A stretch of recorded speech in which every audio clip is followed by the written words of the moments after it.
Hey guys, Kyle from Simpson here. Wanted to show you how to replace a feed pawl on one of our quick drive tools.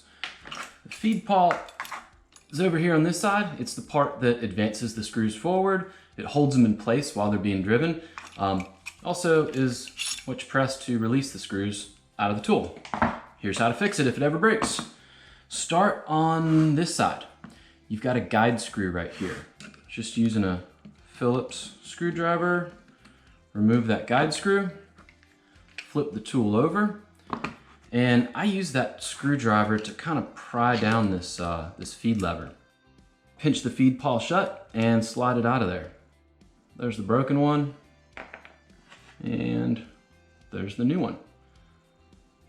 Same process in reverse. Pinch the feed pawl shut, slide it in, and then just make sure that this guide lever slides into that feed pawl. Flip the tool back over and reinstall your guide screw. That's it.